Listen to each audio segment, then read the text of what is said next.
त्रास देते, अशा प्रकारची ही तक्रार होती. काय नेमका त्रास आपल्याला होत होता आणि आपण काय तक्रार केली? नाही, त्रास द्यायचा विषय नव्हता, फक्त ती मला फोन व्हिडिओ व्हॉट्सअप कॉल करायचे, फोटो पाठवायचे. तर मी एकदा मग ब्लॉक केला, आणि एकदा दुसऱ्या नंबरने परत पाठवायचे, व्हिडिओ कॉल करायचे, परत मी ब्लॉक केला. असं वारंवार 1-2 वेळा घडला. त्यानंतर मी समोरच्या व्यक्तीला सांगितलं, बाबा मी पोलीस कंप्लेंट करतोय, तुम्ही असं काय पाठवू नका. त्यानुसार ऐकल्यानंतर मी लाईव्हला मी राहतो हिरानंदन मेडर्समध्ये, मला चित्रसर पोलीस स्टेशनला मी काल कंप्लेंट केली आणि आमचे DSP साहेब प्रशांत कदम साहेबांची भेट घेतली आणि रितसर मी कंप्लेंट केली. एवढाच विषय. आणि पोलिसांमध्ये पूर्ण विश्वास आहे.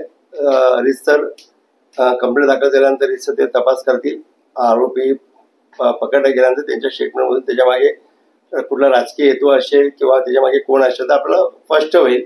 आता निवडणुका जवळ आलीत, कुठेतरी बदनामीचं प्रकरण होते आणि म्हणून त्या कारणाने आपण हा तपास योग्य रीतीने चालू आहे आणि त्याचा तुम्हाला सगळ्यांना निष्पन्न होईल.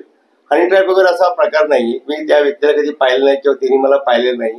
मी कधी व्हिडिओ कॉल फक्त फोटो वगैरे असतील, फोटो वगैरे पाठवणे वगैरे हा प्रकार होता, SMS करणं प्रकार होता.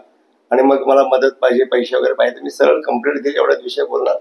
सर, किती त्रास जाणवतो? कारण की सगळं तुम्ही तर पॉलिटिकल लोक आहात, सर्वसामान्य लोकांना अशा प्रकारचा किती त्रास जाणवतो? मला बाकीच्यांचं माहित नाही, कारण मला जे झालं, जे जाणवलं, आणि मी एका कुठलाही वेळ न लावता मला गणपतीच्या उत्सवामध्ये आता वेळ नव्हता, नवरात्री उत्सव चालू होते आणि असं मला वेळ भेटला तसंच मी सरळ पोलीस स्टेशनला कंप्लेंट करून रिसर कंप्लेंट केली आणि गावी पण माझ्या पोलीस स्टेशनला सूचना केल्या सगळ्या.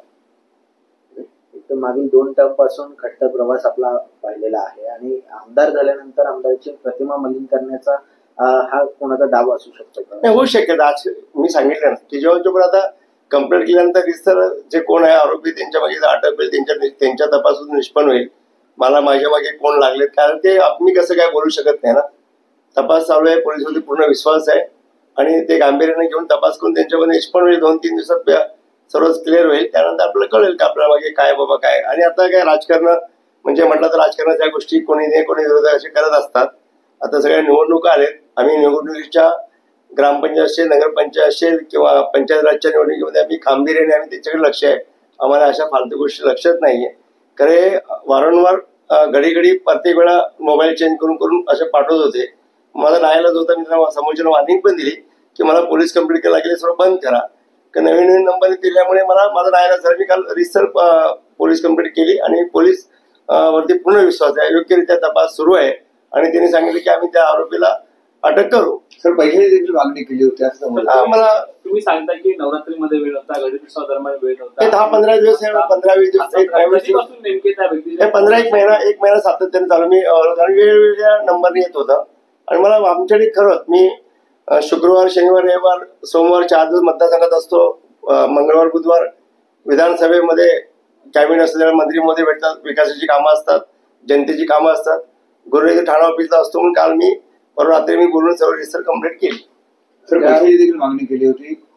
काय नेमकं कारण होतं काय? आणि मी काय सर्व जे काय होतं मी पोलिसांना सर्व डिपार्टमेंटला दिलेलं आहे. त्याने अकाउंट नंबर दिला, पोलिसांनी मी सर्व दिलेलं आहे त्याच्यामध्ये आणि सगळं मी माझ्याकडचं डिलीट करून पोलिसांनी मोबाईल ताब्यात घेतला आणि त्यांनी तिकडे तुम्हाला जे काय असतील सविस्तर भेटू शकतील. थँक्यू.